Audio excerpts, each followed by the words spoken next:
This episode is dedicated to the memory and life of Sean Sullivan and our friend Chrissy.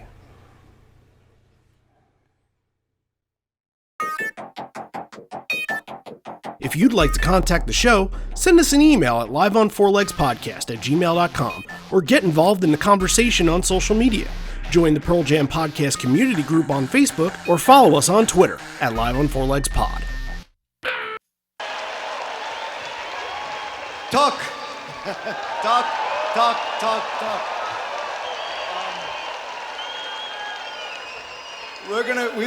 You okay? You okay? You never know when we're gonna be in this room together again, and but I'm of the opinion that it won't be another 12 years, that's for sure. And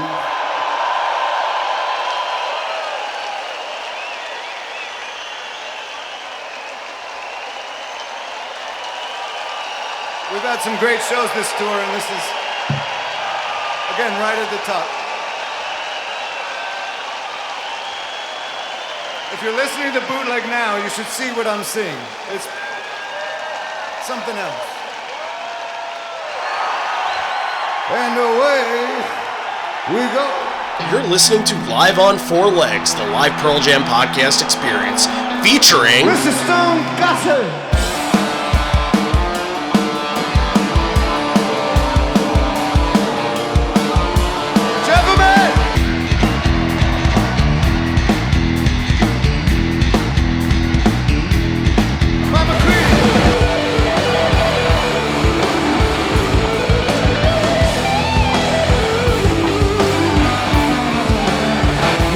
Fucking Cameron in the drum.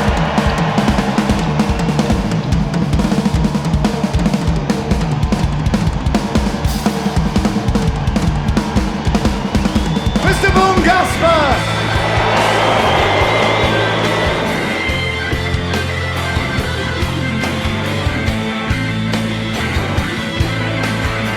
You can call me Al, you can call me Ed, you just fucking call me, why don't you?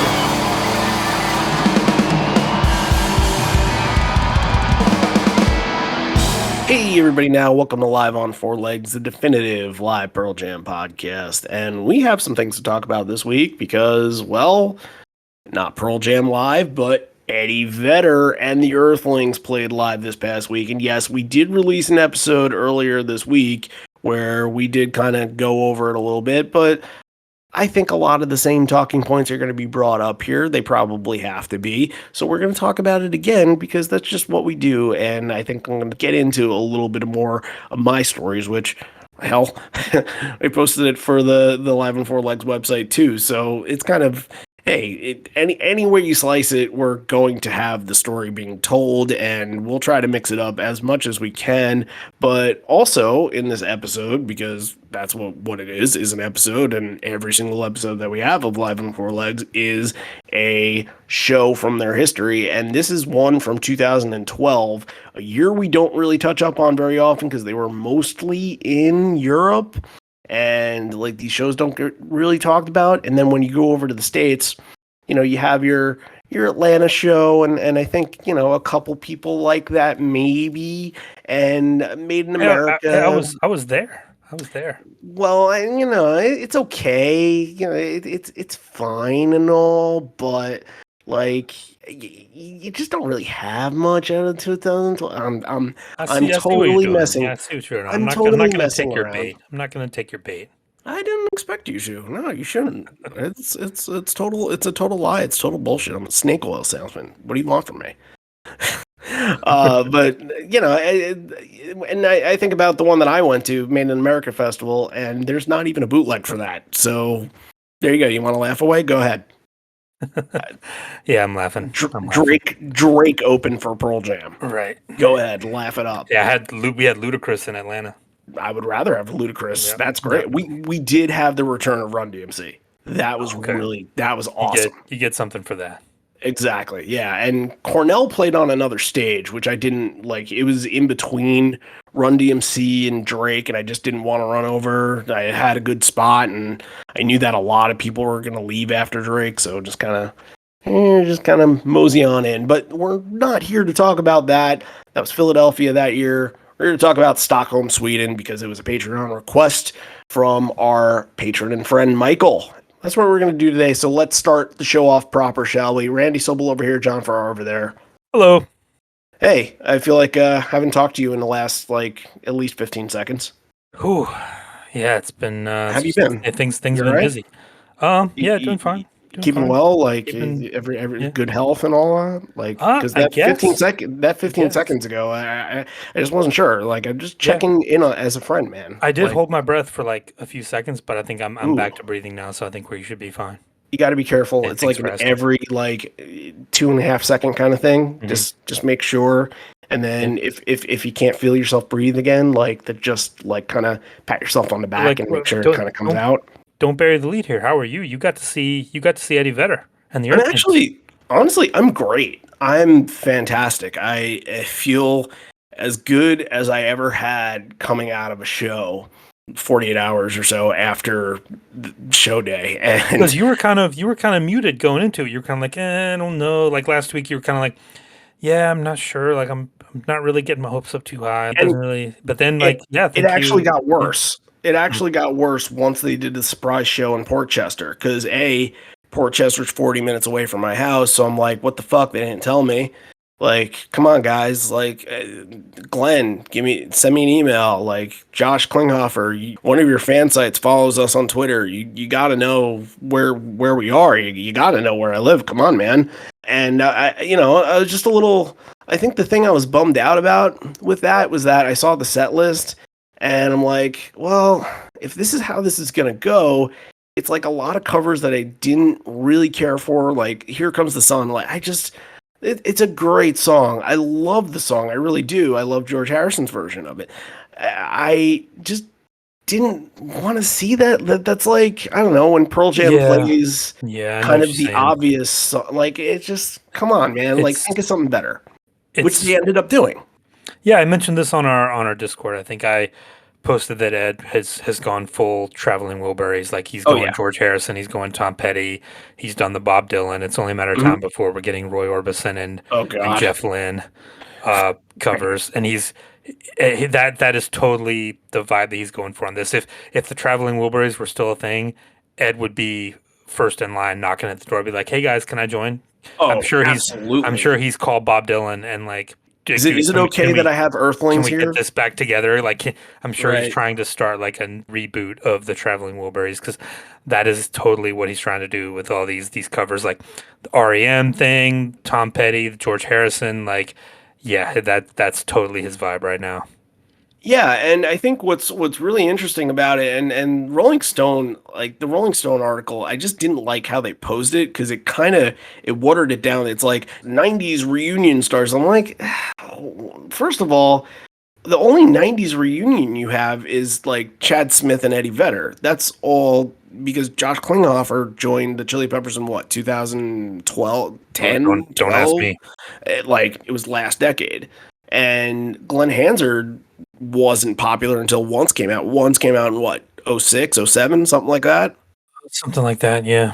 So like you really just have, and I think the idea is that, oh, Pearl Jam is combining with Red Hot Chili Peppers to make this super group, and it's a lot more than that because then you have Andrew Watt that's thrown in there, and Andrew Watt is really young. I actually I meant to look this up. I don't know how old Andrew Watt is. It seems like he's actually younger than me because at the show Ed had told us a great story about how at the Beacon, which the show was at the Beacon Theater, He obviously. is he is 31. Sorry to interrupt. Andrew Watt is 31. He's 4 years younger than me. Yeah. Like the fuck, man. I got a podcast, and you got that. I mean, you're Mike McCready Jr.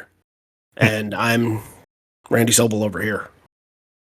But you're John Farrar over there, so that's okay. We're all comfortable with that.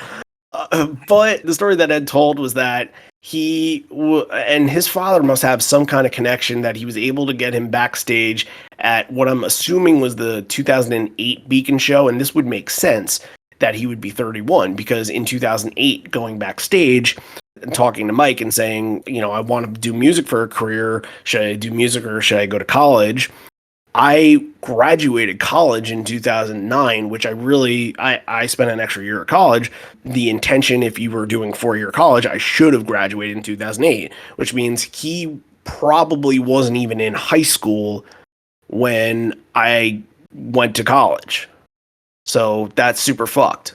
And like, again, what the fuck am I doing? But he's out there. Apparently Ed loves the kid. And it took me, I think we had mentioned some stuff about him last week and just kind of like just being hesitant about it, and a little bit of because of who he's produced in the past, and a little bit of just because it seemed a little immediate that Ed would be like, yeah, come join us. And like, Ed is really attached to this kid now. It threw me for a loop seeing him very early on because he was wearing a sequin jacket thing and he was really dancing around the stage. And like I mentioned, Mike McCready Jr., he was really stealing a lot of Mike's moves. And by stealing, I mean, borrowing or Paying tribute. Paying tribute. I think the action was that he is such a huge fan of Pearl Jam that's what he knew and that's what he wanted to be. He even kind of had like short hair dyed blonde. It was kind of like the circa 2000 Stone bleach blonde. I think McCready had bleach blonde like tips for a while. Yeah. And it kind of looked like that. It kind of looked like Slim Shady kind of look there with adult pajamas, which I thought it was like very childish at first. I'm just like, it's stupid, and it's just not really like my thing. And I was just like, what is it? This kid doesn't fit. And it seemed like he was almost like you wanted to say to him, like, know your role, Rook. There was the Chris Chaney, I believe his name was playing bass. You got to pay your dues, man. Right. And I mean, essentially he has, because he's worked with Miley, he's worked with Ozzy, and now he's worked with Ed and all these guys, and they all may respect be producing Pearl Jam very soon.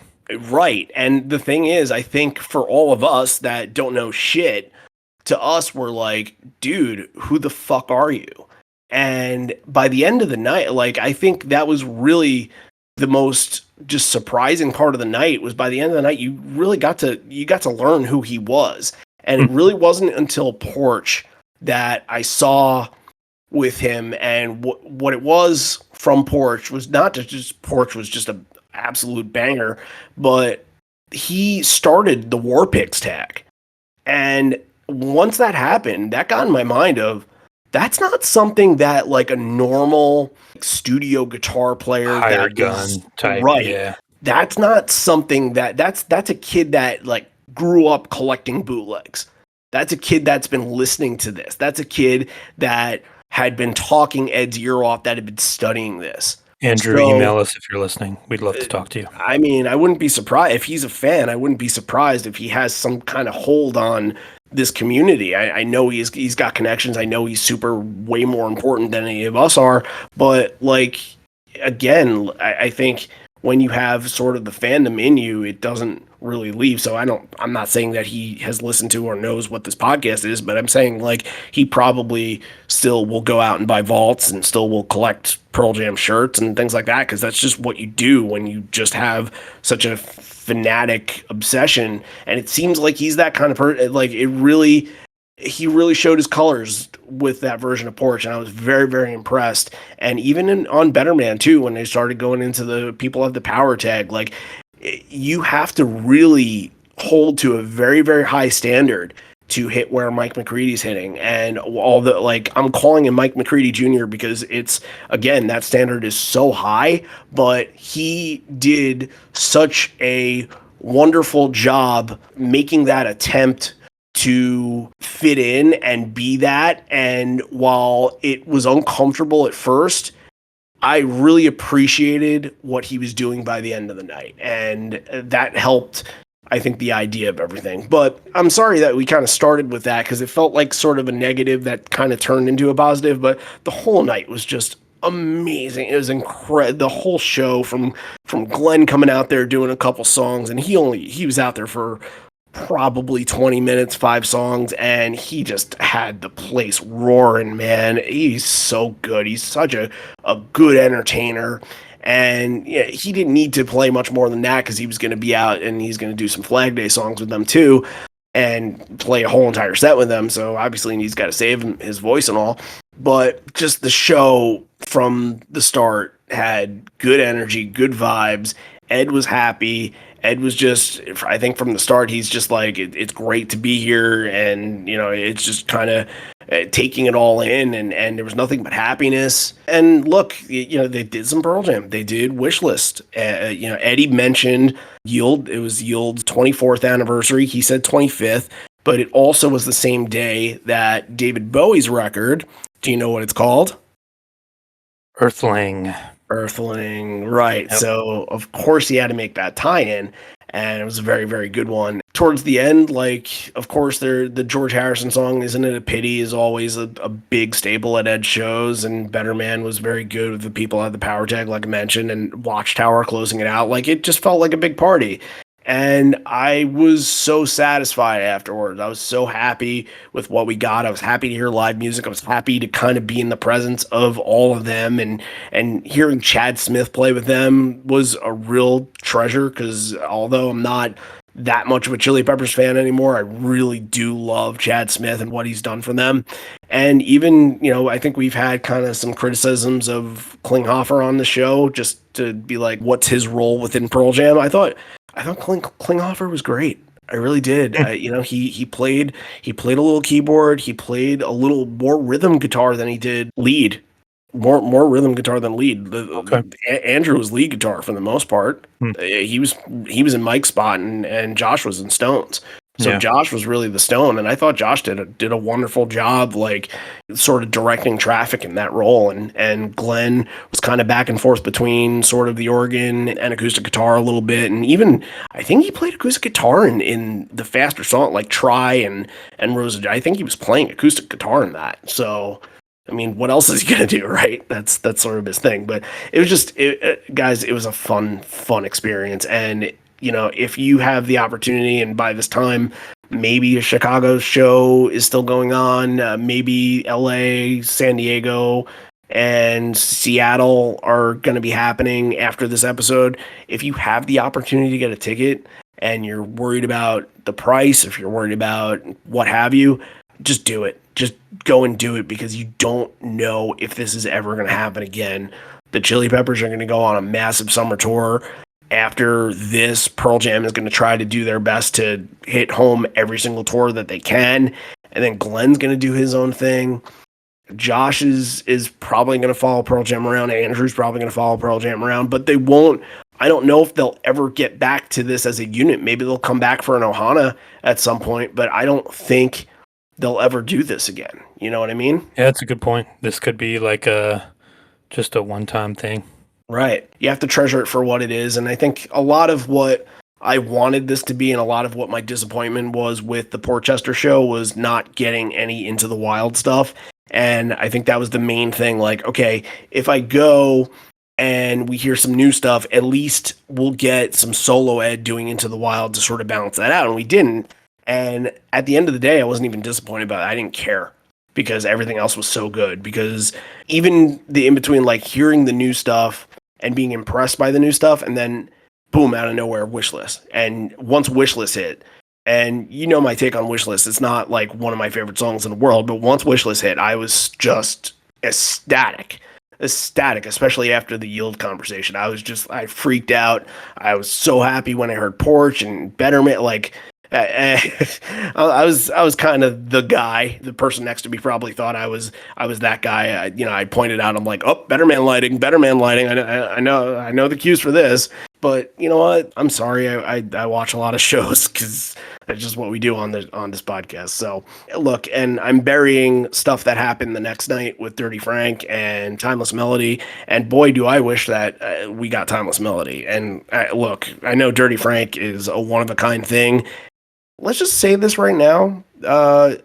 Stone and Jeff are probably breathing a sigh of relief that less people are going to be hurling signs with that song. It's going to be more now. No, I think not a lot of people were there.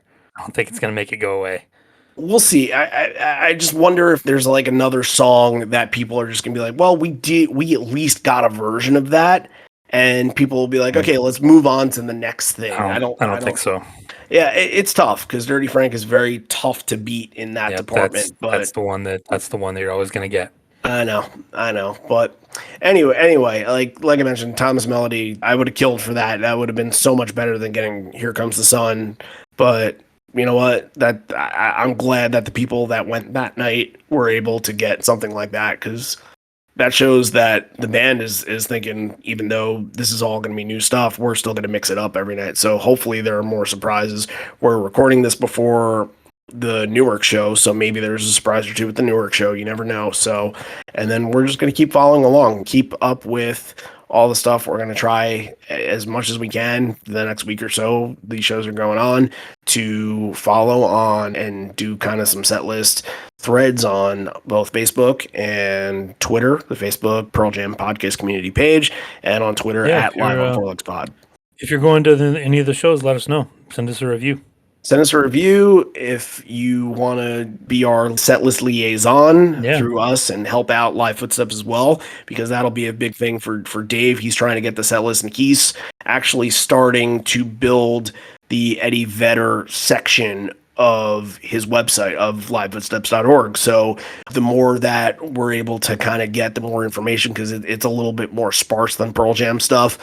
Stuff from like 2012 and 2008 that is all available for Pearl Jam is less available for Eddie Vedder. So if that's information that if you have those set lists, that's going to be really important for us moving forward. So not just that, but anything that's happening if you're going to the shows the next coming weeks as well. So, all right, like I mentioned before, we are covering Stockholm, Sweden today. A couple of fast facts, I suppose, before getting into this one. They hadn't been to Stockholm at that point since 2000 on the 2000 tour. This was like right before Roskilde happened. And before that, they hadn't been to Sweden since 1993. And there's a really good show there in 92 that we covered a couple years ago that just has like random song, like a very early Driven to Tears. I think they closed the night with Footsteps. I think Release was in the second encore. Like there's some really just random things all over the place at that show. But they hadn't gone back to Sweden for all that time. Like, think about all of the European tours they had done in between, from 2006 to even going back in 2007 and 2009 and 2010. They skipped it. So what we were able to get with Michael's story here is we were able to kind of get a younger Pearl Jam fan, and having to wait for so long for the band to come by, this is the first time he's actually getting him in his home country. So why don't we tell a little bit of Michael's story, and then we'll get into the show. So July 7th, 2012, that's the date of the show. He was 20 years old at the time, and Pearl Jam had been my favorite band for the last 5 years. When I say favorite band, what I really mean is greatest interest, probably on the verge of obsession. Finding the band in somewhat turbulent adolescence had made them a spiritual guides in life. Like many other, I curse my ass for not being born 15 years earlier. Hey, I can be part of that category too. Sure, why not? Yeah, I was born 15 years earlier. Curse your ass for being born. Up until that point, I'd been fortunate enough to see them live 4 times already, including PJ 20, because I was working at the YMCA camp in the US that year. Me and a couple of friends had gotten really into the grunge scene, but didn't have any connection to anyone else from the fan community, especially not fans who might have seen the band in their glory days. So when it was announced that PJ was going to play in Sweden for the first time in 12 years, I made sure we got tickets to the show. Me and my friends Jesper and David went to the show, and I remember getting off the subway at the arena and seeing an ocean of people swarming towards the venue and just being genuinely surprised that all of these people were Pearl Jam fans. Because we'd been in our own little bubble, we didn't really think that other fans existed in Sweden, at least not 13,000 of them. That feeling of amazement got even bigger when we got into the arena and we saw the place get more and more packed with people. Then on comes Pearl Jam. 1, 2, 3, 4, 2, 3, and I was in a state of love and trust. Just being part of the crowd, screaming hello at the same time, and the band reacting with the smiles and excitement, and just felt so unreal and so emotional. Here we are, greeting the band back to Sweden, just a mere hour away from home. A couple of songs in, Ed starts to speak Swedish and says, "I can't believe it's been 12 years since we last met. Why haven't you called?" And I'm glad that he translated that for us, because I was like, whoa, Ed told a joke, everybody laughed, and I have no idea what he said. So there we go. Saves a topic for later. I was so happy, I was crying from all the emotions. My other memories from the show itself are quite sparse, but I remember going apeshit about them playing all those yesterdays and believing that they played half full only because me and Jesper had bought a Swedish flag with half full written on it to one of the Amsterdam shows earlier in that tour. Other highlights for me were Amongst the Waves, Better Man, and the dedication of Just Breathe to the parents of the victims from Roskilde. My lasting memory of the show is just the love from the crowd to the band and the back, and you could really tell that the band was genuinely happy to be there and maybe even surprised themselves of the response they got. Ed promised they wouldn't wait another 12 years till the next time, and they kept their promise, and they returned in 2014, and they were supposed to return in 2020, which means they're returning in a couple of months. Maybe, probably, hopefully. We'll see. I'm hoping for you guys, Sweden. Over the years, I've been lucky to see the band 9 times, but that night in Stockholm 2012 will have a special place in my heart. And in your heart, your memories will stay, because we're here to preserve them and we're here to save them for all eternity. So you can go back on this in another 5 years and listen and be like, that was the show. Another 10 years and say, whoa, I can't believe what I had forgotten in the last 5 since I had listened. Like, this is going to be here, hopefully for as long as they allow podcasts to exist. If it doesn't, then we will build some sort of archive on the dark web, whatever we got to do. Michael, thank you so much for the story. It's always thanks, great. Michael. Always great to hear from people, especially outside the US, that just have these experiences that I don't think John and I can really sort of comprehend, especially, John, a little bit with you because they don't go to Atlanta as much. But for me, like, I drove an hour and 15 minutes to go see them in New York City, and then, well, Ed at least, and then he played there the next night. Like, I'm lucky in that facet. I've had multiple opportunities to see them and go home and sleep in my own bed that night, Yep, I've not had that in a while. Small Town starts it off, like Michael mentioned. All these changes taking place. So glad I saw this place. No one's ever taken me. Oh, hearts and thoughts, they fade away. Oh, hearts and thoughts, they fade away. I swear I recognize your breath.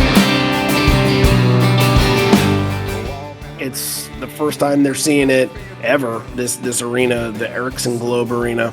And I think this is just a good indicator of just a crowd and saying hello to them. I think a lot of the verbiage, of course, that Ed uses within at least the opener to kind of set the tone for the night. I think with Small Town, you're reintroducing yourself to a group of people that it's a smaller arena too, so you feel like you're kind of within a more niche and comfort community. And when you hear the crowd go and take their moment on this, like, I think Michael said, like, the band might have got caught off guard in some moments. So I was a little caught by surprise when the crowd took it on their own. I thought it sounded very good. Yeah, this is a really good gauge for how the crowd is going to go. When they play Small Town first, that they're expecting it to be that kind of anthemic, crowd-led version. And yeah, this one does not disappoint. I mean, this sets the tone right away. Like, this is going to be one of those fun, easygoing Pearl Jam shows. Crowd's going to be great. Everyone's going to be having a great time. 2012 is a year that, like you mentioned, like, we don't talk about a lot. It's the end of that album cycle. They're getting ready to kind of go into the bunker and emerge a year later with a new record, and they're just out there to have fun.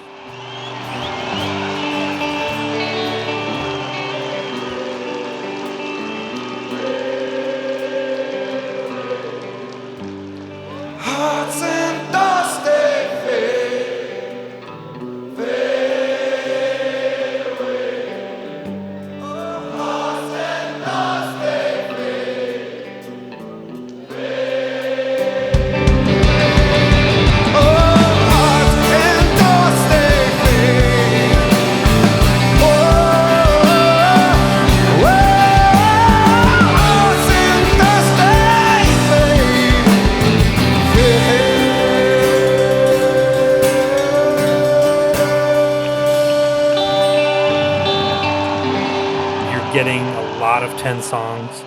This is the only A versus song of the ton. night, Yeah. which is kind of interesting. But that's what they do when they don't play places for a long time and then they go back. Like, the next time they play Atlanta, whenever that is, I expect to get a lot of 10 songs because they're going to know that they haven't played there in a long time.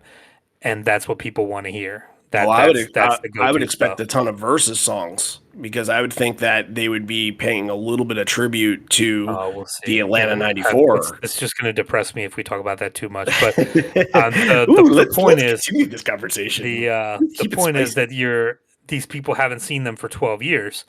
And so they're going to come back and they're going to make sure that they're crowd friendly right from the beginning. And yeah, Small Town hits that note perfectly. And yeah, the crowd is fantastic right away. Let's get into the next three, and you're thinking 2012, you're starting to sort of wind down the backspacer a little bit. You get some here and there. I think it's pretty much, there's no backspacer deep cuts at all. There's no Johnny guitar. There's no speed of sound sort of songs, but you're getting the ones that sort of stuck around. It's going to be Corduroy and Got Some and Why Go. I think that trio is pretty common for 2009 through 2012 era. And I think with a crowd like this, I think there needs to be a lot of familiarity. You mentioned there's going to be a lot of 10 songs. I think Corduroy right from the jump is very smart because I think you need to hit them with some stuff that hits home, that they know, that they are like dying to sing to. And I think it all works. As far as performances go, I thought Corduroy's vocals had a little bit of an echo on it. I don't know if you noticed that with Corduroy. No, I didn't notice. There's some cool aspects. Like some the reverb. crowd, Yeah. the crowd was really lively during Corduroy, of course. I think it's exactly what you expect from all three of these. The maybe the one moment that sort of kind of was like, oh, that's a little bit different. There's some subtle backing vocals in Got Some that maybe because I'm not paying attention to the song as in-depthly like when I usually do, like maybe I'm not privy enough to catch, but I thought, especially coming off of last week listening to those backup vocals, I'm picking up on them more now. And with Why Go, you're setting a precedent for the crowd that, like you mentioned, being blasted with these 10 songs, and it seems like that's exactly what they want too. Yeah, and I mean, look at these first four. You're getting Versus, Vitalogy, Backspacer, and 10. Like, that's very much on purpose. They're very much hitting those older classic records that are going to get the crowd going, and they're sliding like one from the latest one in there. It's classic Ed setlist craft. For me, Corduroy is the highlight early. It really does have some juice behind it. They even go into like a little bit of a jam at the end, and it's really, really good. It was very lively, kind of bouncy. I thought, Cameron and McCready playing off each other just like you want in a classic Corduroy, and like this is one of the last of like the old versions of Corduroy, because in 2013, 2014, 2015, 2016, they would really transition over to that new version. Mm-hmm. So this one's good. It almost had a hint of some of those mid-90s versions that were very, very good. So after the trio, Ed addresses the crowd, speaks in Swedish, and we've gone a half hour into the show without making a Swedish chef reference, and I guess here it is because... Let's not. Yeah, I mean... Look, I think he does pretty good. He always calls whatever language he's trying to speak, he always calls it dog shit or whatever. And I think he calls his Swedish shit here. But it's impressive that he at least gets, and he's able to get the joke out, like he's able to actually make him laugh. Like we mentioned before, he actually studied that up, and I'm sure he spent all night just like, okay, how do I say these words? How do I pronounce it? How do I not sound like an idiot? And the crowd, and the crowd ate it up. He's going to someone in the crew or whatever, some local person, like, hey, read this for me and like work with me and let me practice. Yeah, Mm-hmm. I get the feeling that would be hilarious to see. And saying to the crowd, it looks like an ocean out there. People just need to take care of each other. Speaking of ocean, we're going to start the next section with a Backspacer song that's about the ocean amongst the waves. And it's going to get into Wish List, which is going to get into Given to Fly. This little section here is kind of pop rocky, it's upbeat, some sing-alongs, some notable songs. And I think the one thing that really took me by surprise was Mike was using a pedal on Wish List, and it seemed like he kept it going and used it for Given to Fly, because Given to Fly has that sort of almost studio sound, not replicated, but like that beginning, it had that sort of pedal effect to it that we don't usually get live. Usually it kind of is just like a rip sort of version and very straightforward on guitar, and it doesn't have like any embellishment on it. But this had a little bit something. I guess he just kept it there because he knew I'm going to use it on Wishlist, so why the hell not use it on Give It a Fly? I'm surprised the two aren't packaged more often together. Yeah, 2 Yield songs in a row, so yeah, you're going to go back to, they probably found some setting or something someone doesn't do. Yeah, that's a good catch, that's interesting. Yeah, Given to Fly is the highlight of this little section. I thought you need that big kind of anchor early on before Even Flow to kind of get people going. And like, you had the early sing-alongs with, Small Town and Why Go, and then Amongst the Waves and Wishlist, but yeah, Given to Fly is one that can fit anywhere, and it's another one that's just, the crowd like eats it up. They've got the meeting out of their hands at this point.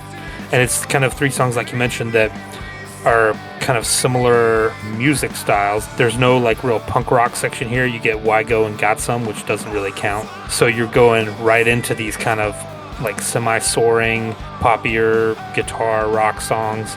They kind of fit well together, but yeah, Given to Fly is the one, always. Now, I wonder, because people have called Sweden the world's capital of pop music. ABBA, yeah, for sure.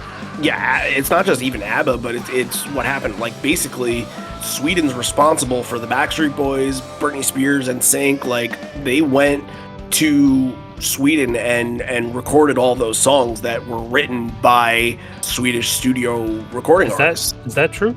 100% true, yes. I always thought it was Florida. Well, they're from Florida, but they don't write their own songs. Right. They're just the talent. They were deployed to Sweden to go and record all this stuff. And go and read something from Justin Timberlake or Britney Spears, and they'll say that the credit goes out to the guys in Sweden that helped. And if you have Netflix, there's a documentary that's out there that's pretty good. It varies from time, but there's like a 10-part music documentary, and one of the episodes is about how Sweden kind of is the capital of the pop music world. For a second, I thought you were going to talk about that Eurovision Will Ferrell movie. Oh, no. But no, Sweden's got a good music scene too. Their punk hardcore scene didn't come out Refused, and I'm not going to bore these people by talking about the Andy Peterson's Army record. And there's some death metal that comes out of Sweden as well. They've got a good music scene up there in Sweden. Yeah, kudos to them. We spent a half hour and didn't make a Swedish Chef reference, and we spent 40 minutes and didn't make an ABBA reference. So we have now crossed those lines, and we can just move forward. And the next 3, and I'm going to kind of do the sandwich here and go Comatose, Even Flow, Worldwide Suicide, because there's some just interesting way of going about these 3 together. Comatose, by the way, is just awful. I don't like when they downtune it at all. Like when they start, it just... Really? No, when they downtune it, it feels like something's off when you hear those chords right away. Like sometimes when other downtune songs happen, you're like, oh, what is this? Okay, I kind of get what they're going at. But when that happens, there's some sort of distaste there for me. I guess you're like a child sometimes that wants their food and things the way they are, and if they don't see it the way they are, they're like, take it back. And I guess that's how I am with this version of Comatose, and it didn't feel what groove they were in, and it's just weird that there are avocado songs that are sandwiching Even Flow, and there's no like Even Flow break. I don't know if it shortchanges Even Flow. It's a shorter version. It's very basic bag of tricks for Mike. When you say basic bag of tricks, it means it's still a very, very high level, but we're not going to talk about it for another 5 minutes. You know what I mean? Yeah, this whole first part of the set, I think, I don't want to say suffers because that puts it in a negative light, but it just didn't have like a big moment. Like Corduroy tried to be that, and it was a little bit, but you needed like something. Like the back half of this has a couple of really good moments. The first half of this set was just kind of breezy, and it just kind of went through, and there wasn't really a big, heavy moment to connect with. Right. The Comatose thing, like the downtuning doesn't bother me. It's more just that a lot of times they just can't recapture the energy of it. And Edge's voice is not, even at this point, it's not what it was 5-6 years ago in 2012. At least he doesn't fuck up that bridge, though. He like Yeah, gets yeah. in and out of that bridge fine. That's what I'm always listening for after But it's like, 2006 versions. but we're going to talk about one in a little bit here that should have been played much more often. Comatose is one that maybe should have stayed in that era more. I don't think it does what they want it to do. Worldwide Suicide here after Even Flow. Even Flow is what it is. Like that's the anchor of the set, and like then Worldwide Suicide comes on. I'm just like, John, it made the really? set directionless They're to me. they're really doing this right now. Even in 2012, it was kind of like, this is still around. This kind of thing, like it's just. It needed something else. It needed Daughter. It needed something else to kind of give it some weight. Yeah, especially that they didn't stop after Even Flow. Like Even Flow, Worldwide Suicide, back to back. Are you trying to say that Worldwide Suicide is the song that you're highlighting? That to me just doesn't really compute. It doesn't really work. So is what it is. Can't change the set, but we can move forward in it. So Ed actually stopped after Worldwide Suicide, talked about playing the Cool Cat Club, which he thinks sunk into the ground. But 20 years ago, they played this song there, and that's where you're going to get another 10 song, and you're going to get Garden.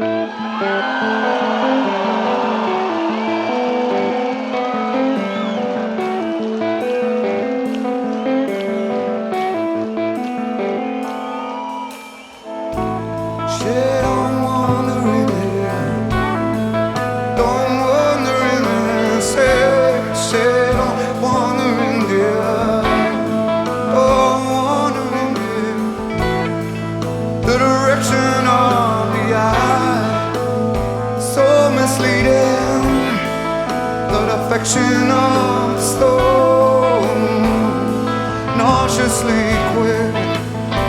Oh, I don't question our existence. We all got a question. All of our modern needs.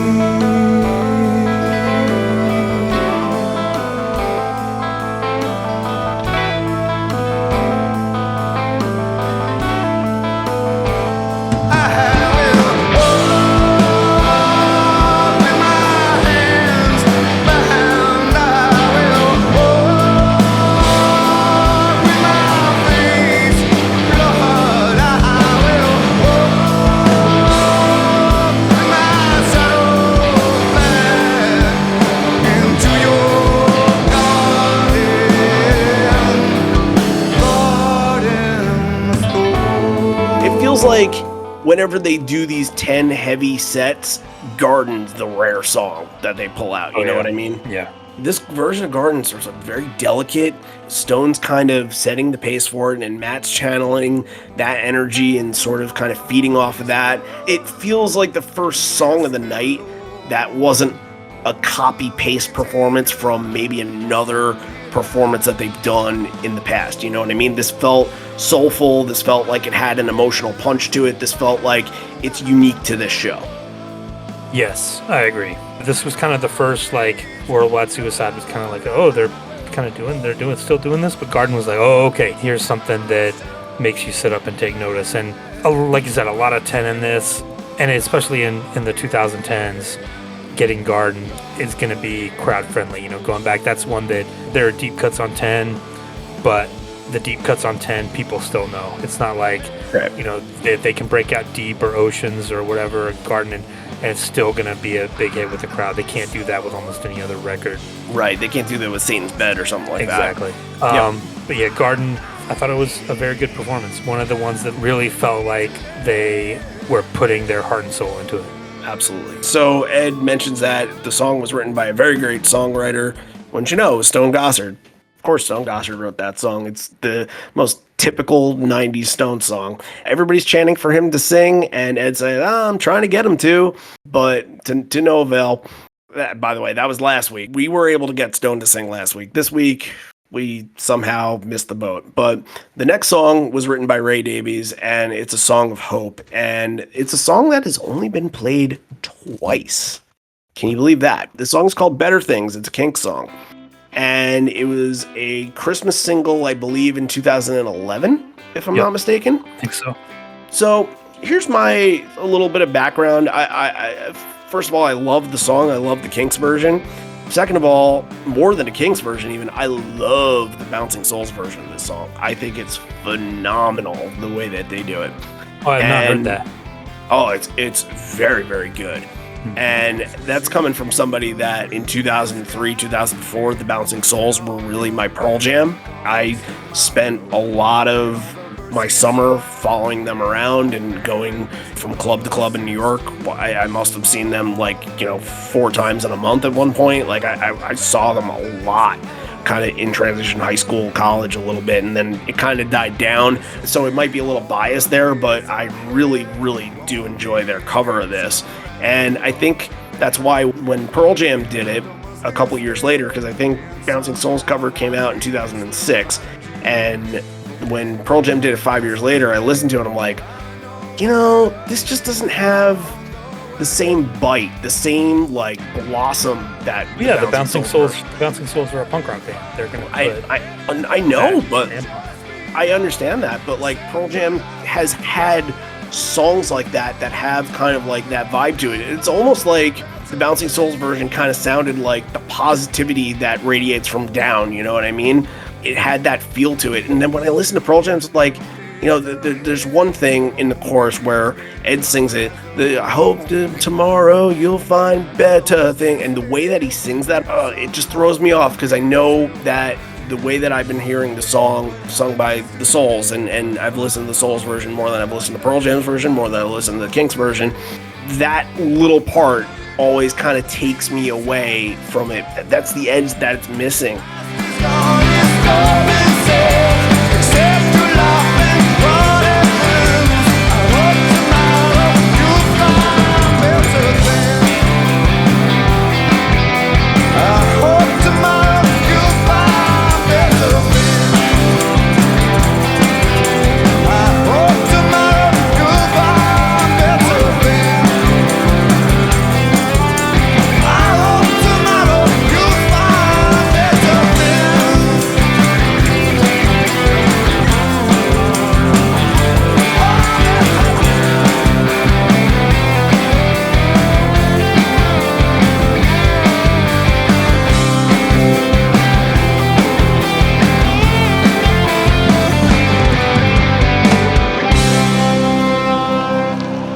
This is the last time they ever played they played it one other time on that tour, and it didn't feel like it really clicked.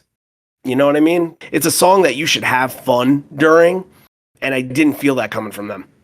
Yeah, I don't have that association, and I like this song a lot. When the Fan Club single came out, I was admittedly not familiar with the Kinks version, so the Pearl Jam version was the one that I heard first, and I really like it a lot. I think it's one of the better 2010 Fan Club single songs that they put out.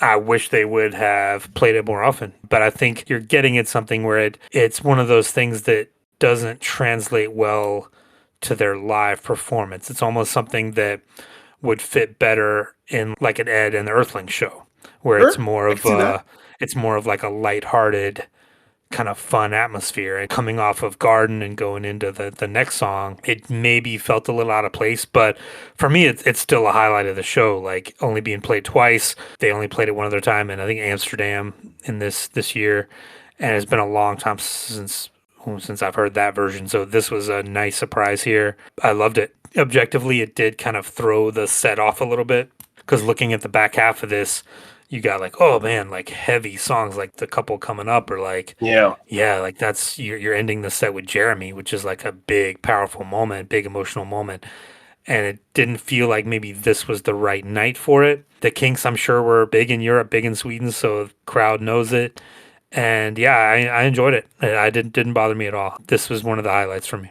Again, it goes back to what you're comfortable with, and I have always been comfortable and loved the Souls version, and that's just sort of how I stuck with it. And it's very rare for me to not take the side of Pearl Jam's on something. But again, even though like I was a Pearl Jam fan before I was a Bouncing Souls fan, I was very much Bouncing Souls addictive in those years, kind of when I was 17, 18 years old. Like I nearly got a Bouncing Souls tattoo and talked myself out of it somehow. I sit here now, honestly, for 15 years I didn't listen to him. I thought I was going to do a deprogram. We might end up doing it at some point later this year. I thought I was going to do it on him, so I went and I did the deep dive, and I was just blown away once again. So it's come back around. That's probably why I do bring it back up. But moving back on into the set, we only have a couple songs left in the main set. Unthought Known happens after Better Things, and I think that's kind of where, like, look, Unthought Known after Garden really can bring the crowd back up and can kind of get you there. But yeah, it would have a nice flow. Yeah. Right. Absolutely. I think there is a little bit of a disconnect when you play a cover that they're not very comfortable with and a song that maybe they know, maybe they don't. But again, if they know it, they don't know it because of Pearl Jam. So I think that's the big thing here. If it was more of a, even like an Arms Aloft or something like that, where Pearl Jam is kind of known for doing it at the time, then okay, I can see it. But Unthought Known was very, very good. And I think they click with it just about every single night after 2010, and I think people know how important it is and how impassioned it is, and I thought that was a very good version. But I want to just kind of fast forward to All Those Yesterdays because it's just a very good talking point here. It's taken by request, and it hadn't been played in 52 shows since 2010, so 2 years. But 52 shows in 2 years, that's a lot. You know, Better Things is very rare, but you have to kind of throw that in its own category because it's really not a Pearl Jam staple kind of thing or a Pearl Jam song. All Those Yesterdays is the gem of this set to take from this and say, whoa, we got something that maybe they never get in the States. The song might have had a little bit of a bumpy progression to it, and I think you're going to get that when you haven't played it in 2 years, but once they really kind of hit a little bit of the gain on it, it feels pretty good. And then something really magical happens, you know, towards the end where they start really kind of digging into that sort of psychedelic kind of groove. The crowd just sways back and forth, and it's just so much fun to watch. You look at the pit and you look at what they're doing, and they're going, and Ed is starting to kind of channel them and see what they're doing and move back and forth. And just imagine if All Those Yesterdays was one of those songs that from 1998 where they said, all right, we can click with this. We know what we're doing. We know what we can do with the crowd with this. We know how to control this song. Imagine if nowadays, like, All Those Yesterdays was played like 152 times. And people know at that point that, okay, here it comes, and they're ready for it, and they get excited. Imagine how great that would be. Oh, it'd be amazing. I say this every time that we talk about the song. It's absolutely criminal that it hasn't been played 10 times as often as it has. And there's even a moment too, like at the beginning, as soon as they start playing it, you hear the crowd go like, ooh. Yeah, right. Like, oh, okay, cool.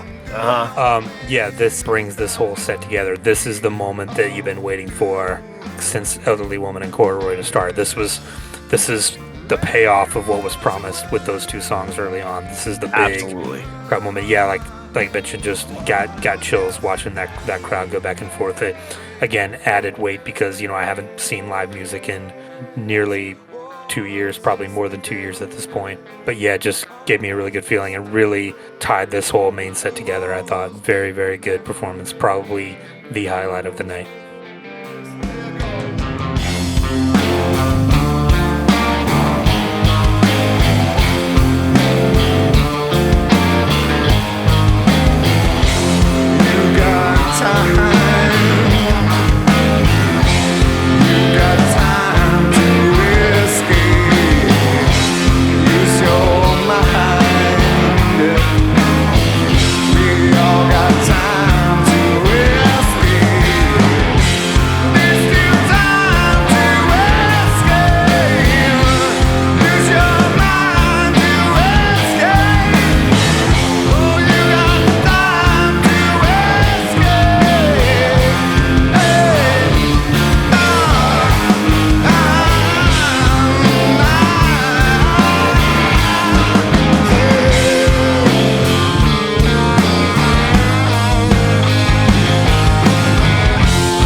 Coming up next is a song that you're probably saying at the time, like, okay, maybe play it a lot less often.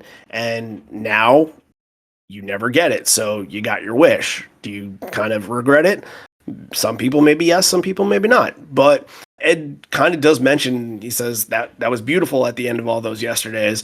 But the next one is about doctors, parents, nurses, kids, teachers, and it's the Fixer. So the only real no, it's gonna end the set, the Fixer and the Half Full and the Jeremy. And the only real note I had about the Fixer is just Stone had a pretty cool feeling it face during it. Like if you look at his face, he was feeling the groove of the song, and that was fun to watch. But it feels like we've had more of the Fixer in the past month or two than we've had in the last year, and I'm like, It does feel like that. Yeah, I'm ready to move on.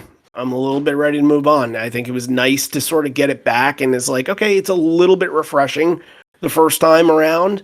But this is maybe like the third time we've covered it this year, and I'm like, all right, I'm ready to move on. yeah. It just doesn't have the staying power, and even something like Unthought Known, which we just talked about, does. Oh, yeah. And it's just night and day. Yeah. Half Full, as mentioned before, Michael had kind of suggested maybe Half Full was taken as a request because it was on his flag, which I would love if that were the case, if Ed saw that at that Amsterdam show and said, all right, let's make a note of it, or somebody... He notices things like that, he does. He does, or somebody backstage kind of made a note and said, hey, we're going to Sweden in a week or two, let's hammer it down. And Ed kind of segues that by saying, this is about my wine bottle, called Half Full. Ta-dum, ching.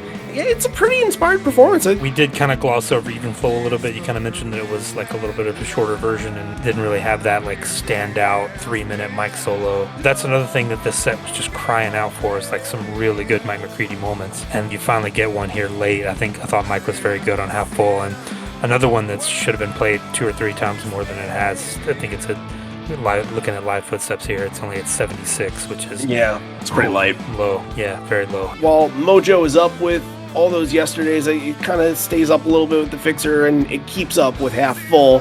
And then Jeremy ending the set, it doesn't happen very often that you get Jeremy to close. My only real gripe with it is it felt left unfinished, if you know what I mean. Like, it felt like Jeremy could have led to a Do the Evolution, could have led to something that was more concrete and finite. You know what I mean? Yeah, no rearview mirror here. Right, no rearview mirror in the set at all, which honestly could have absolutely used it. Jeremy, even for what it is and the song and how popular it is, it's more of a penultimate than a finale. You know what I mean? We're not used to getting it, but I think it can hold its own there as long as it's got that big crowd sing-along ending.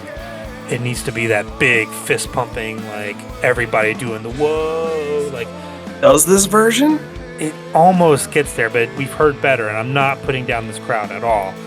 But it needs to be in like a big, almost like a Wrigley or a Fenway or like a ballpark where you've got 70, 80, like one of these big festivals where you've got 90, 100,000 people all with their hands up screaming that back at you. But yeah, it just wasn't quite what the band. I think they got too hung up on like the idea of this is a 10 night, so let's kind of maybe package it together that way. Yeah, but it's not the song, it's not the crowd, it's more just the vibe of it and like the general just feel of the night maybe just wasn't the right time for it. Yeah, just odd way. It didn't feel like they built to it. The idea is for Jeremy to like, this is building to something bigger. And because like afterwards you've got that crowd, like you've got everybody riled up, like you got to have the payoff, like and I think like a lot of times we, like you said, we do see Jeremy in the penultimate spot because that's where it works really well, because you get everybody up on that high, like it's the thing right before the wave crashes. You got the wave at its highest peak, and then you go with a porch, then you go with a rearview mirror, then you go with a better man, then you bring the house down. Yeah, sure, for sure. All right, we're at the encore now. Let's pause for station identification, talk about some of the things that we got going on. There's always stuff going on at Patreon. This has been a Patreon requested episode. All that we've done in 2022 so far have been Patreon requested episode. We have one more next week, and then we're going to get into something completely different than we've been doing. And we'll do that for a couple weeks, get back to a couple patron spots, and then we'll mix it up a little bit. We'll have a little fun. But look, nobody to thank this week, no new patrons. That's fine because there's been not really any new content, but new content is coming. You can say hi to our new Twitter followers. We got a bunch of new Twitter followers. Yes, thank you to all you guys and new community group followers on Facebook as well. I think that having setlist threads and me being at the show and being able to post pictures and live updates probably helps the cause. And once again, I think I shouted them out before, but I think we got followed by about 20 different Josh Klinghoffer fan sites. So, okay, if we're in good with them, then I guess we're in good. But on the way, if we have to mention this every week, we will. Crazy Mary Evolution's coming very soon. Promise. We're working on it. The late night series is going to continue with SNL 94. I would say before the end of the month, we should have both of those done and out, and you should be listening and be happy with them. But contributing to Patreon is contributing to the show and helping us out a little bit and getting more content. And if you like what we're doing here, you'll love what we're doing at Patreon because we absolutely turn it up for them and make sure that the content is.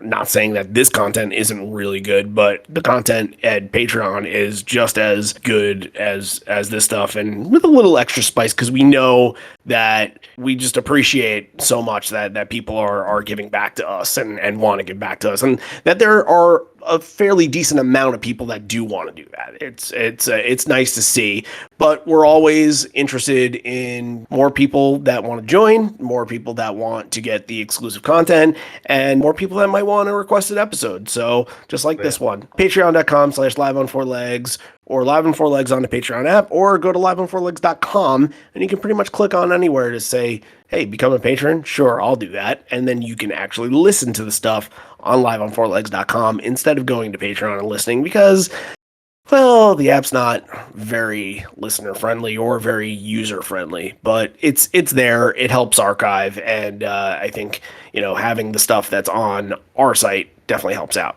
Our never-ending gratitude to all of our patrons. I think you and I both, we see that thing at the beginning of the month and oh man, they all stuck around. They're right. They're all still there. And it's sometimes sometimes not all, but that's okay because it's a nice boost to see, in the first month that you guys are who donate are all sticking around. It means a lot. And we will get Pearl Jam shows at some point, and we will be going big with that like we promised. Yep. So stay tuned. Good things on the horizon. Absolutely. That's all I got to say about that. Let's get back into the rock. In the encore, Ed says, I don't know what we've done to deserve it. We're so appreciative to be here. Now that we know that we're welcome, we'll be back more often. He kept his promise on this one. He did. How about that? What was the one that we did recently where we're like, come on, man. It's been 10 years. I forget which show it was. It was something pretty recent where we're like, that was a total lie. But, Indiana. I think Indiana. Oh, maybe. They've at least been to Noblesville since, Yeah. Yeah, I can't think of it. I can't think of what it was. Salt Lake City. Yeah, maybe. It doesn't matter. Move down the line. There's too much going on. But he calls for an all Sweden tour and calls for another bottle of wine. So this one is a dedication to Johan from Finland because most people from Finland are named Johan. I thought they were named Timu. That's good. Or Saku Koivu. I'm thinking of all the Finnish hockey players too. Yeah, that's Johan Franzen. That fits it right in. And I was actually going to make a Sedin twins reference before, and we made Swedish Chef, we made ABBA. The Winter Olympics are going on.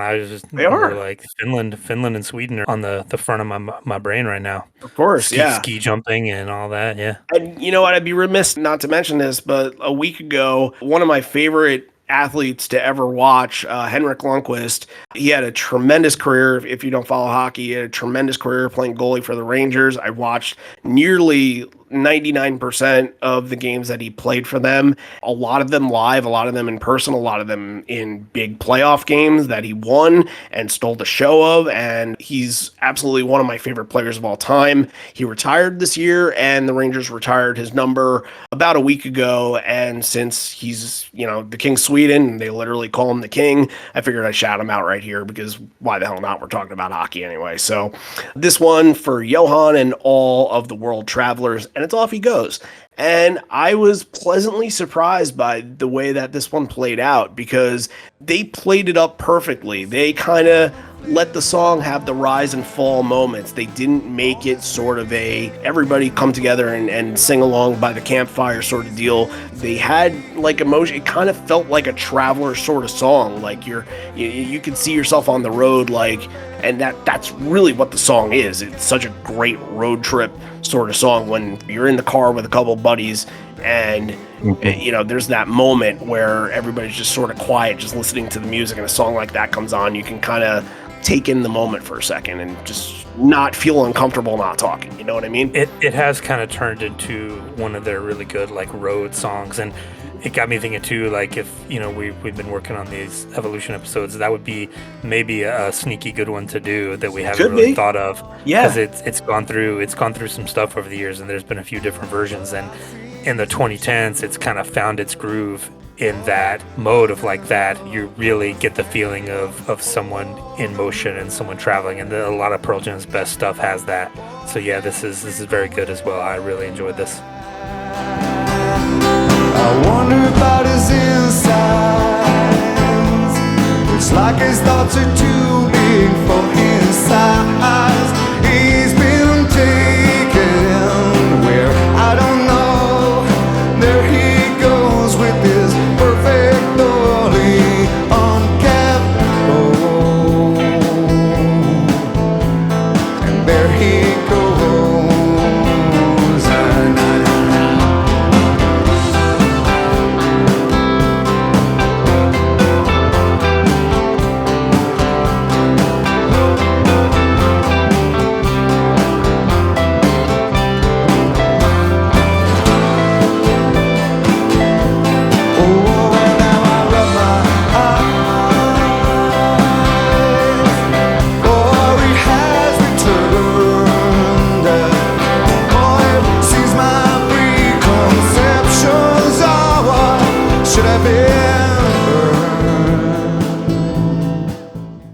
And Mike's solo more subdued than it is loud. Sometimes he'll pull out a really loud one for this, and you're just it works. It works.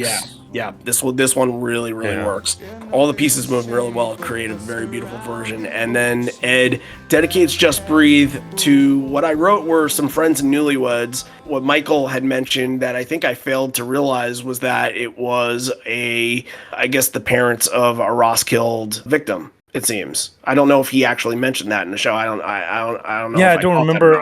I don't remember hearing that. I feel like I would have written it down, but he did speak very highly. He was just they're amazing people. You know what I mean? Like he kept saying that. Yeah. So I wouldn't be surprised if it was Roskilde. So and then he goes and forgets the lyrics.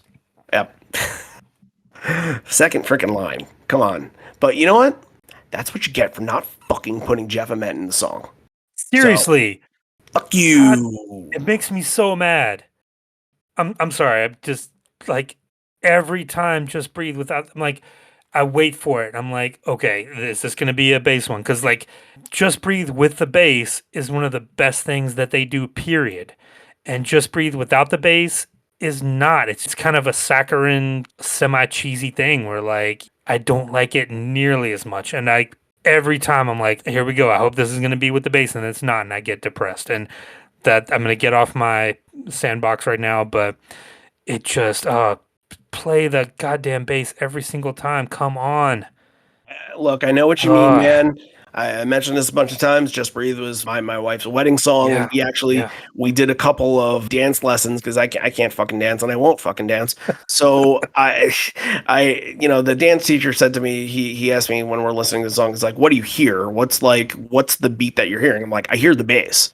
Like I immediately hear the bass. He's like, "Okay, then kind of do the box step to the bass," There you and go. it helped. But I still sucked. It's one of Jeff's So, best. It's one of I mean, and it Jeff really Ament is. is one of the greatest underappreciated bass players of all time. The things he does it just works so well. But No doubt. this is one of his best moments on record, and I do not say that lightly. But it almost makes me want to like stop and go listen to the studio version to hear it again because it's so perfect, and we almost never ever get it. Yeah, you got everything I want to say. And I think from the point I actually was enjoying the song up until I thought when Jeff was going to come in, and then all my comments was just why? I don't care. Like Because yeah, that's the melody like right. leads into that bass line so well, and it's almost like Mhm. the bass is like the lead instrument. Oh, it's so good.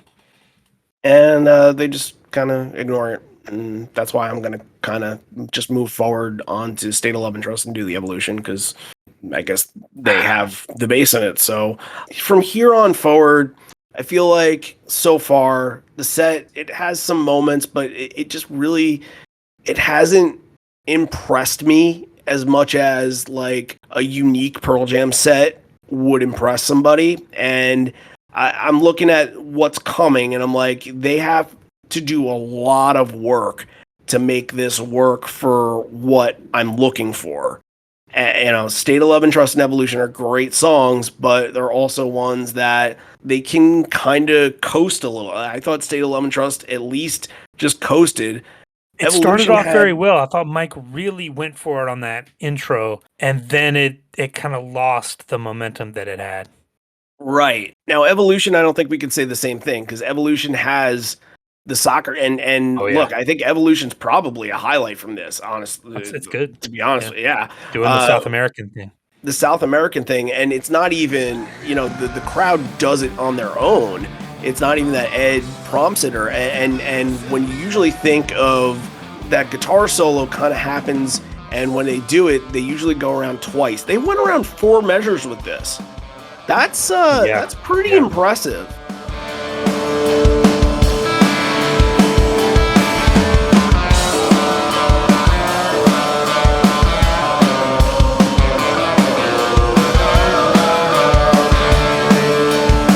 You got it. So you. Oh, oh,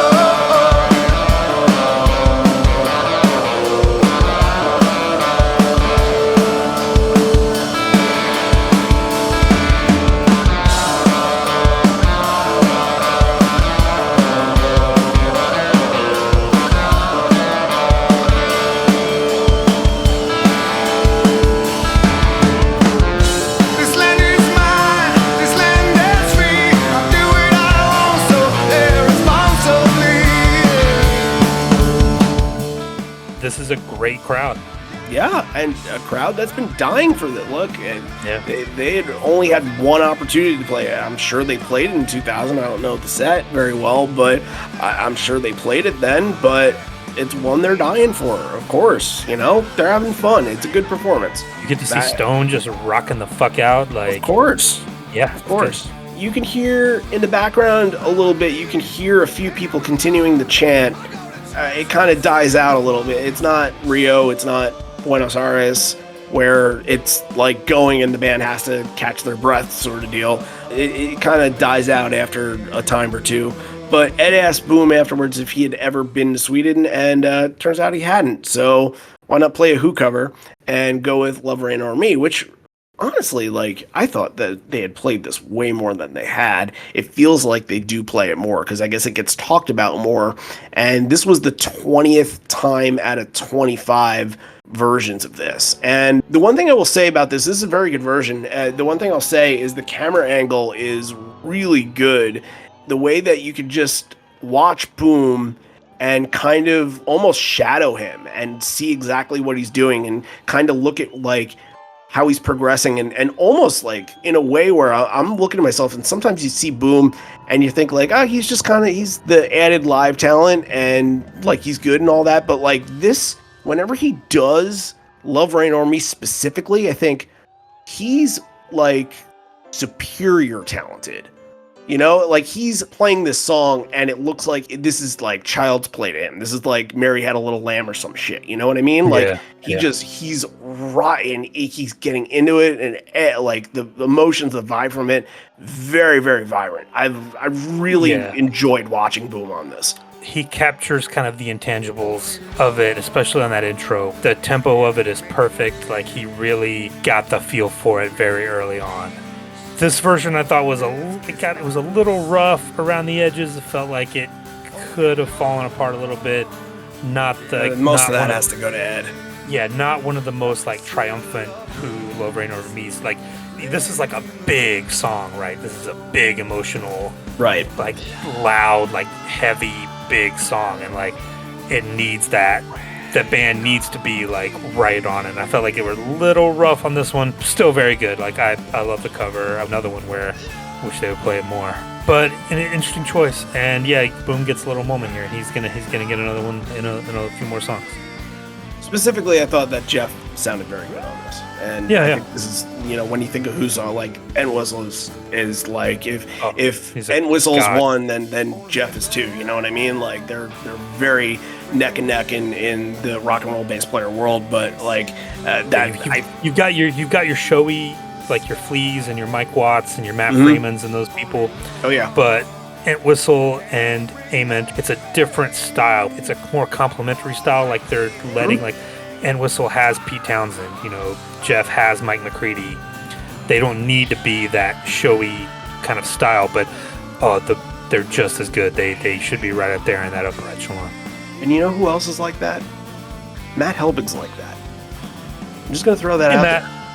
Hey Matt, shout out to Matt. We know Matt. You're listening because he's with me on Just Breathe. I know too. I know he was he was right with me on that. He totally is, and the reason why, and I played in the band with him for a couple years, and I've seen him and the way that he's gone about it, and it's just the same thing. Like you hear little pieces of his parts and songs, and it's not like the standard like playing exactly what the rhythm guitar is playing. Like it's just little bubbly parts, little like up and down kind of boom boom boom boom boom. And this one kind of reminds me of that, like do do do do do do do do do. Like it's his own song essentially. If he plays that backstage, do you think he's playing Love Rain Over Me? Maybe not. Yeah. But then when it comes in the song, you're like, oh wait, that's where that's from. That's recognizable for that. That's where the bass comes in, and just a shout out because Matt and I have been talking all week. So okay, cool. I was not like that as a bass player. I was, barely competent. No, yeah, I tried to play as fast as possible. Like I was often trying to play 16th notes. Were you trying to be Mike Watt? I was not. I don't have the talent that Mike Watt has in his pinky finger. Were you trying to be Mike Dirnt? Again, Mike Dern, another very talented bass player that doesn't get enough credit. No, I was just trying to make it through each song as it went. Were you trying to be Fat Mike? No. I was trying to be better than the guy at the bar on Thursday night playing in the classic rock cover band. That's all I was shooting for. Aim low, my friend. Yep. Aim low, Sweet Chariot. All right, let's end with Porch. I think it's all just having fun at this point. This version isn't going to sort of break the bank or anything like that. It's uplifting to the crowd and Ed going on the stage. There's a basketball. What did that remind you of real quick? Mural Amphitheater. Mural Amphitheater. And a little bit of leads. Right away. Yep. He had one of the leads too. He threw the ball back into the crowd in a place it wasn't at originally. Either that's sharing or that's stealing. I'm not sure, but I'm sure it got back to where it needed to go. The ball had to crowd surf. The ball knows what it's doing. Ed got up on the little stage lift at sort of the edge of the stage. Some of the camera angles there, again, I think the cameras look really good from cell phones or whatever kind of GoPros that people were using. I think the camera angles were very, very good from this YouTube video, but it looked like he was standing right on top of the crowd, like he was right over him. You know what I mean? Like at any moment he could have like done Moses and parted the Red Sea. It looked like he goes down and like he's shaking hands and kissing babies the whole Oh time. yeah, he's politicking all the way through, and ends the song, big mic smash, and say goodbye, and head on to encore 2. And I think from here on out, like we mentioned, it's just all exactly what you expect. Look, Good time, fun night with Pearl Jam. Yeah. when you think of, and this happens a lot in this show, you can go back to the beginning. You can go back to like that first, trio after Small Town, that Wish List Given a Fly. I think I kind of mentioned it with that. If they played the same set list every single night, the Encore 2, song for song, would be this. I'm just going to lay them all out right here. It's bread and butter and pickles and turkey and everything else. Yeah. Once and Better Man are like your appetizers. Crazy Mary, Black, that's like you're getting a feast. Alive is continuing the feast. And Rockin' in the Free World, Yellow Ledbetter is like cake and ice cream. And there's no crazy cover. There's no like Sonic Reducer kind of thing. There's no like, hey, no random Dirty Frank, like no random like rare song. Yeah. Leash. Anything like that. Yep. It's but again, they're three 10 songs, 4 10 era songs by the book, that's what they were doing at this. And I think that's what the crowd was there to see. So going in chronological order, going back to the beginning of this, Ed checking in to seeing everybody's okay, say it won't be another 12 years before they see him again. And yep, that was true.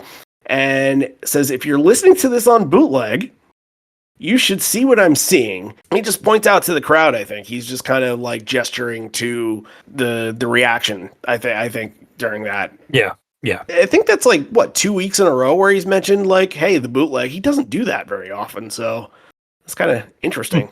Yeah. I gotten that back-to-back weeks, but we'll see what happens in East Troy. He mentions X, who's going to come into play in a conversation in a minute or two. And they were opening it for them on the tour, and shouts out the crew that had 16 to 20 hour drive to get there, shouts out to all the grunt workers, and then calls out Neil and Karen. Neil, I believe, was Matt's drum tech, and Karen is, I think, like a operations manager or something like that. And it was both their birthdays. I feel like they've gotten the birthday treatment together on another show too. Yeah. It could be two other people. We've gotten that before. Yeah. But I remember specifically 2 members of the crew coming out and getting. I know what you're talking about. Yeah.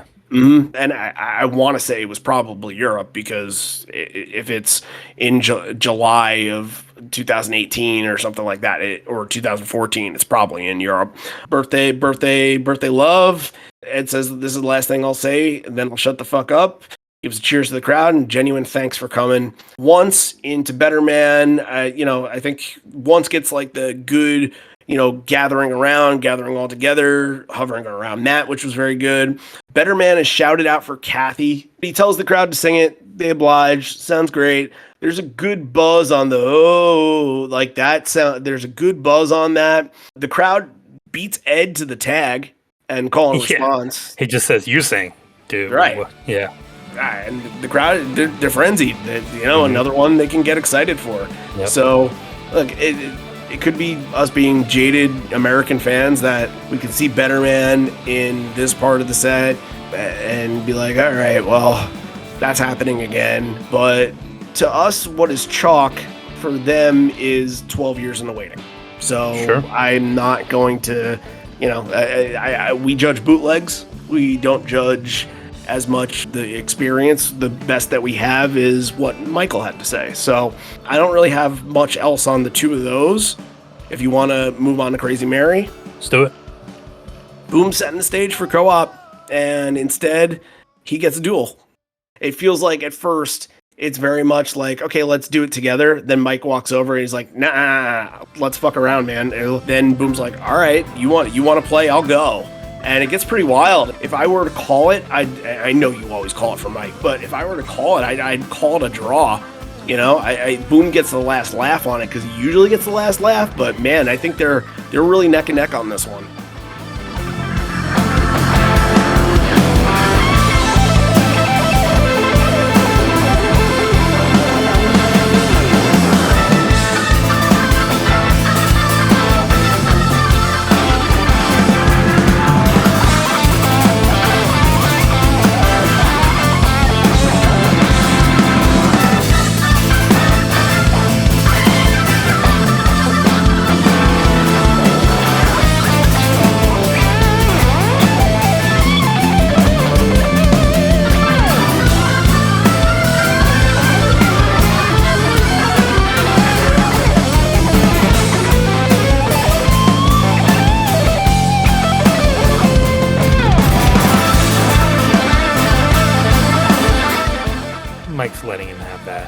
This is Come on. it's really You can't do that.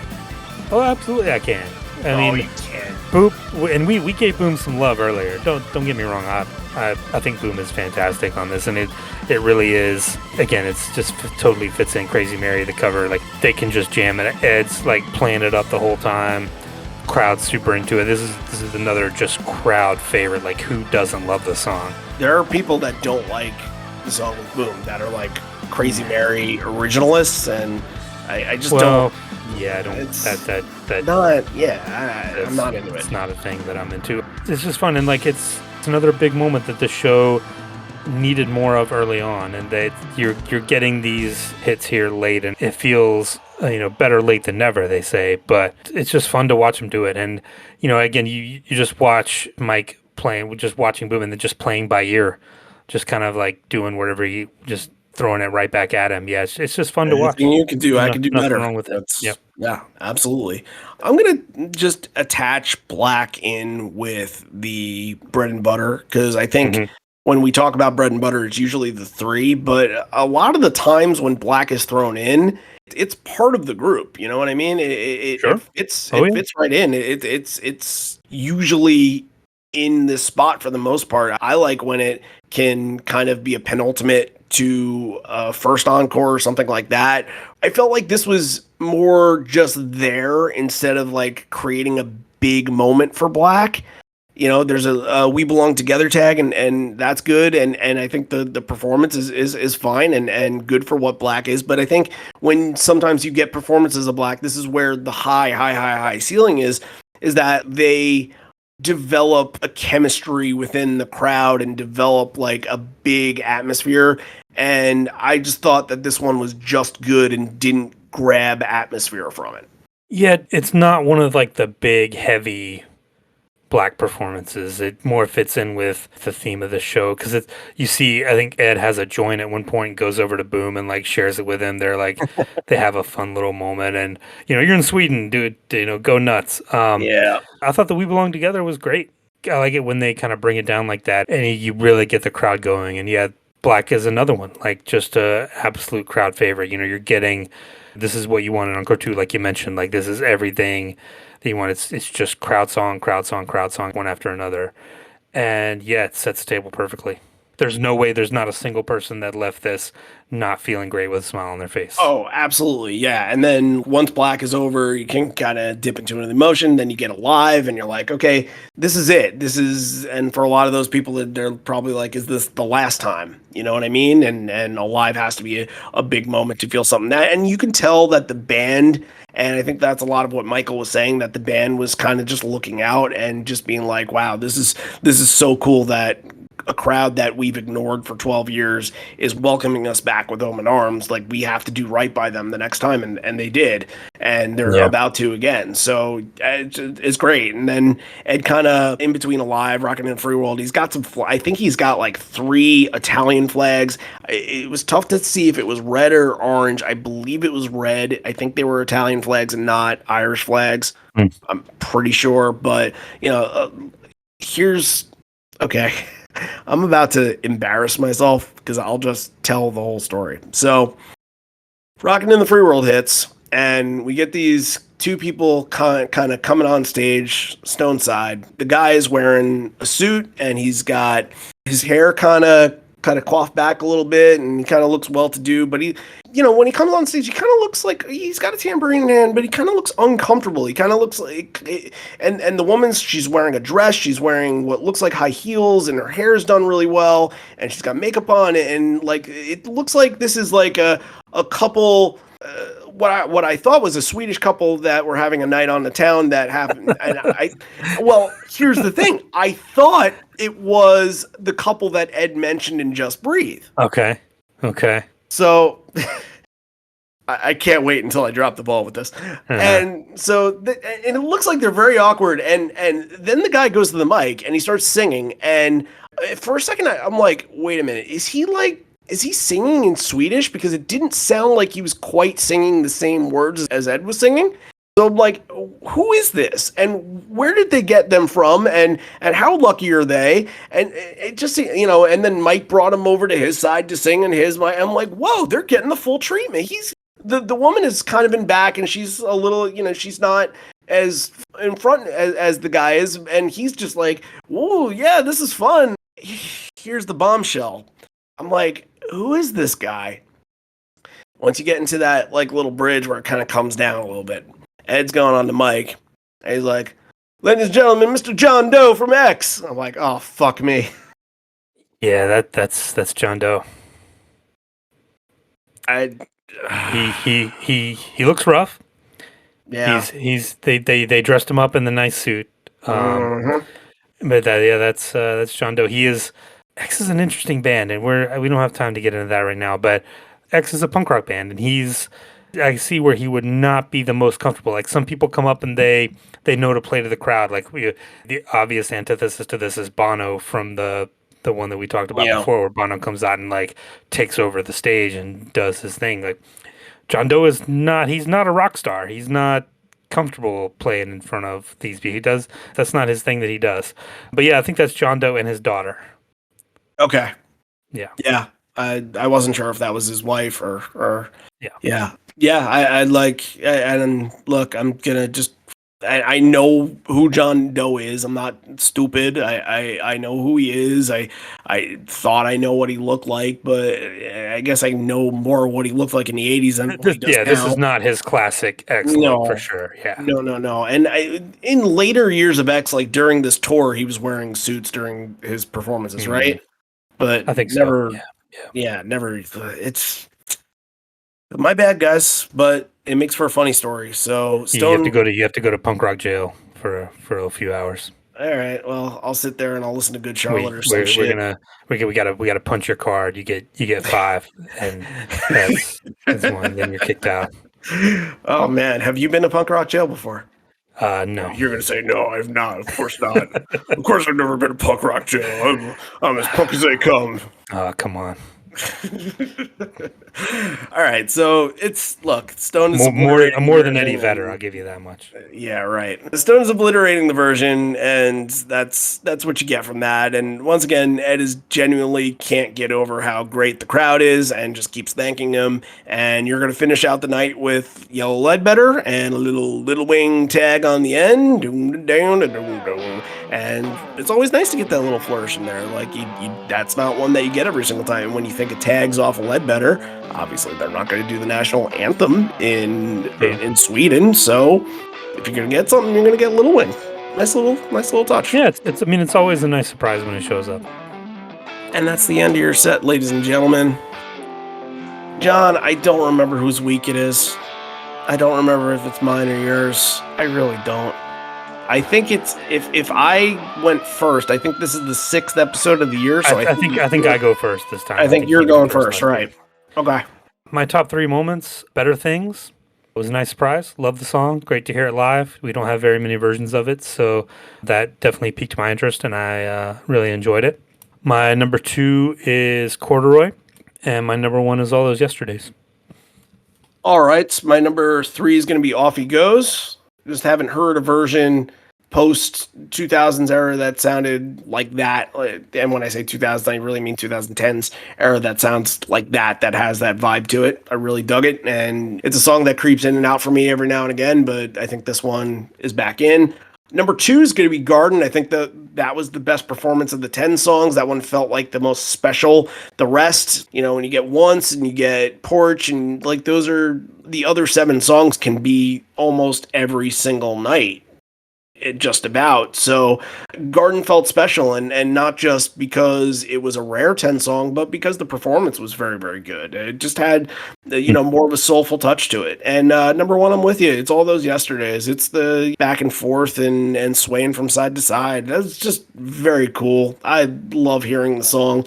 It wasn't a top-notch performance, but who cares? It was like the 14th time they'd ever played it? Who cares? Love it. Play it more. All right, let's rate. What do you got? Yeah, I'm going to give this one, it's above average. I'm going to give this one an 8. Solid 8. Really? Yep. Whoa, all right. It doesn't have the kind of the big standout, heavy emotional moments that a lot of those 9.5s and 10s get. It's not it's not an instant classic, but it gets bonus points for this crowd, and like it's just a positive show. I'll give you that. Yeah, I think that the crowd does get its bonus points, but I don't think that it pushes it to that high of a level.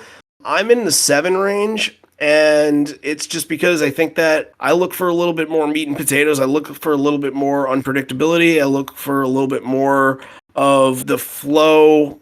I guess some of the flow that you kind of come to expect. The even flow worldwide suicide thing threw me off. The Jeremy closing the set threw me off. That could be considered unpredictable, but then the predictable stuff happens, and I'm like, gee, that's not as fun as a lot of other shows.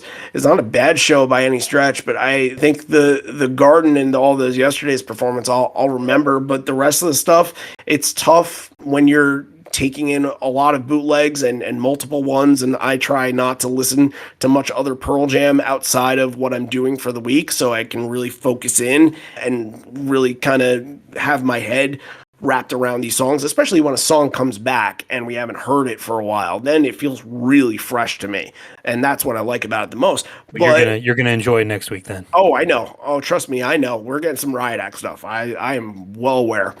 Yeah, it was classic Pearl Jam in the sense of it's what they do, but I don't know if it's what they do best, if you know what I mean. Okay.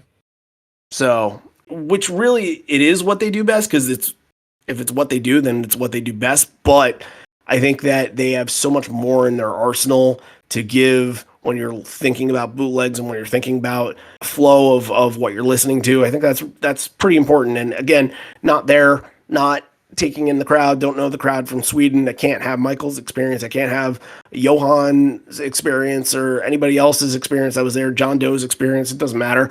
I can't have their experience, but I can give you an unbiased opinion that's from what my ears heard and what my heart says. And I think this is a 7. Again, every show is a 10 for somebody. 100%. I think this was a 10 for probably 13,000 people. Sure. So I give them more credit than I give myself, than I give you.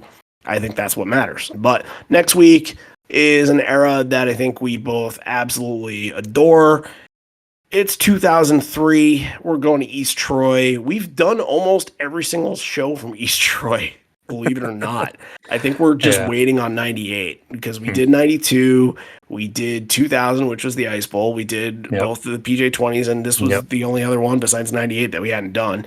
And this is going to be another Patreon request. We'll hear from Greg Schwab, who's one of our Horizon Leg patrons. So he'll have a profile that's attached to this one, which should be very interesting. Love to talk to people about their history, and there's going to be a really good story, not from this show, but that'll be in his profile that we'll tell during that I know that he'll have. So we'll at least have that. And yeah, East Troy 2003 should be fun. One of our favorite eras.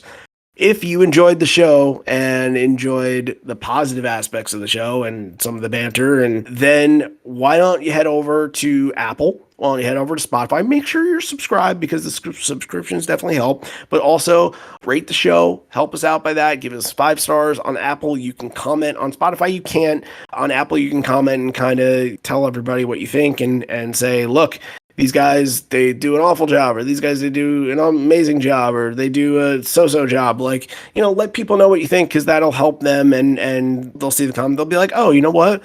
If he says that or she says that about this show, then okay, let's listen to it. Let's get into it. And then it just kind of keeps building. And you want to build bridges instead of build walls. And that's all we're trying to do, is we want to build a bridge to every single person that has ever been to a show, so we can preserve that memory, just like we did today for Michael.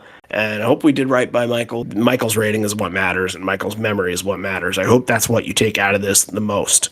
So, all right, let's close this one on out. We'll see you next week for East Troy. This may be the end. We're here, but not for much longer. And although we may be parting ways, miss you already. Miss you always. Just join us next week. Do all the social media stuff that we've been doing. We're here. We ain't going nowhere. 2003. We'll be back. I hope tomorrow you'll find better things.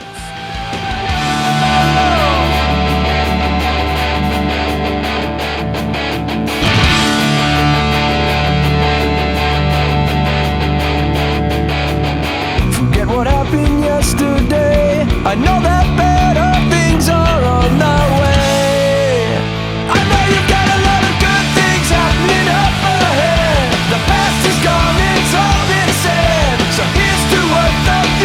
every